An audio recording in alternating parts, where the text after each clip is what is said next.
Hello' বন্ধুসকল, আজি 11 তাৰিখ বুলি আমি সকলোৱে জানো আৰু এইটো জানো যে ফেব্ৰুৱাৰী মাহৰ 7 তাৰিখৰ পৰা 14 তাৰিখলৈ গোটেই সপ্তাহটোক ভেলেন্টাইন উইক বুলি কোৱা হয়। আৰু আজি 11 তাৰিখত কি ডে হয় সেইটো মই নাজানো। সো চাওঁচোন আহক আজি কি ডে হয়। সো আজি হৈছে প্ৰমিস ডে। সো এনেকৈ 7 তাৰিখৰ পৰা rose day, propose day, chocolate day এনেকুৱা কিবা কিবি হৈয়ে থাকে আৰু শেষত 14 তাৰিখৰ দিনা ভেলেন্টাইন ডে বুলি কোৱা হয়। কিন্তু আপুনি এটো জানেনে যে 14 তাৰিখৰ দিনা এই ভেলেন্টাইন ডে কিয় পতা হয়? সো এইটো জানিবলৈ হলে ভিডিওটো সম্পূৰ্ণকৈ চাওক। আৰু যদি এতিয়ালৈকে আমাৰ এই আসাম মিটেক চেনেলটো সাবস্ক্ৰাইব কৰা নাই তেন্তে ভিডিওটোৰ তলত থকা সাবস্ক্ৰাইব বটনটোত ক্লিক কৰি বেল আইকনটো প্ৰেছ কৰি দিয়ক যাতে এনেকুৱা ধৰণৰ ভিডিওবোৰ অসমীয়াত সকলোতকৈ আগত পায়।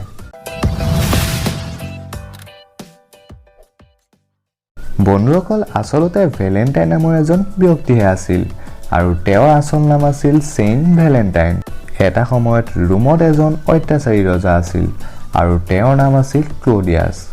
আৰু এই ক্লডিয়াছ ৰজাই এইটো ভাবিছিল যে এজন বিয়া নপতা চিপাহী এজন বিয়া হোৱা চিপাহীতকৈ অধিক প্ৰভাৱশালী হ'ব পাৰে, কাৰণ এজন বিয়া পতা চিপাহীয়ে যুদ্ধৰ সময়তো তেওঁৰ পত্নীৰ কথা ভাবিব লগা হয়।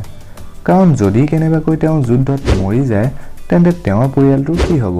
সো এইবোৰ ভাবিব পাৰে আৰু সেই কাৰণে তেওঁ ভাবিছিল যে বিয়া নপতা চিপাহীৰ এইবোৰ টেনচন নথকা কাৰণত বেছি প্ৰভাৱশালী হ'ব পাৰে।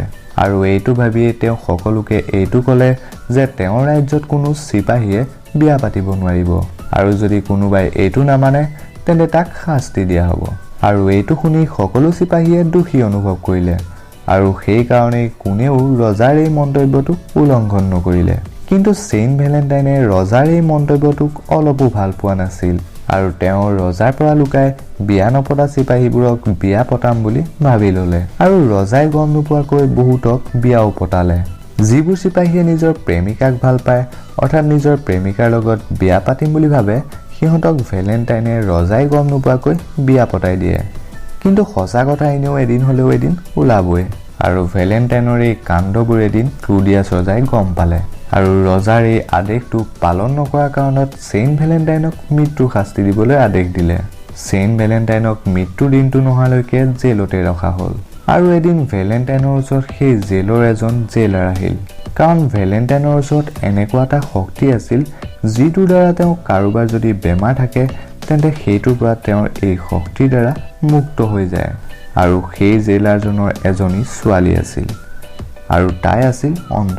আৰু জেইলাৰজনে তেওঁক এইটো বিনতি কৰিলে যে মোৰ ছোৱালীজনীক আপুনি আপোনাৰ শক্তিৰ দ্বাৰা চকুৰে দেখা কৰি দিয়ক।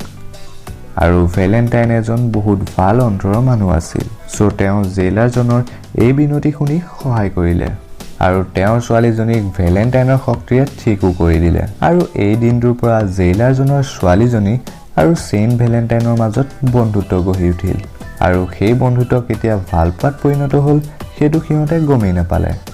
আৰু তাই এদিন এইটো গম পালে যে ভেলেন্টাইন আৰু বেছি দিন জীয়াই নাথাকে, কাৰণ ৰজাই মৃত্যুৰ শাস্তি দিবলৈ আদেশ দি থৈছে। আৰু শেষত সেই দিনটো অৰ্থাৎ 14 ফেব্ৰুৱাৰী দিনটো আহিল আৰু এই দিনটোতে ভেলেন্টাইনক ফাঁচি দিছিল। আৰু মৃত্যুৰ আগত তেওঁ জেইলাৰজনক মাতি এখন কাগজ আৰু এটা কলম সুধিলে আৰু সেই কাগজত জেইলাৰজনৰ ছোৱালীজনীলৈ তেওঁ শেষ চিঠিখন লিখিলে। আৰু ভেলেন্টাইনৰ এই বলিদানৰ কাৰণেই 14 ফেব্ৰুৱাৰী দিনটোক ভেলেন্টাইন ডে ৰূপে পালন কৰা হয়। আৰু এই দিনটোতে সকলো প্ৰেমিক প্ৰেমিকাই ভেলেন্টাইনক মনত পেলায় আৰু ইজনে ইজনৰ মাজত মৰম আগবঢ়ায় আৰু ফুল চকলেট ইত্যাদিবোৰ গিফ্ট কৰে। সো আজিৰ ভিডিঅ'টো আছিল ইমানেই। আশা কৰোঁ আপুনি ভিডিঅ'টো চাই বহুতেই ভাল পালে আৰু যদি সঁচাকৈ ভাল পালে তেন্তে ভিডিঅ'টো লাইক কৰিব, কমেণ্ট কৰিব, শ্বেয়াৰ কৰিব। Thank you, bye bye, tech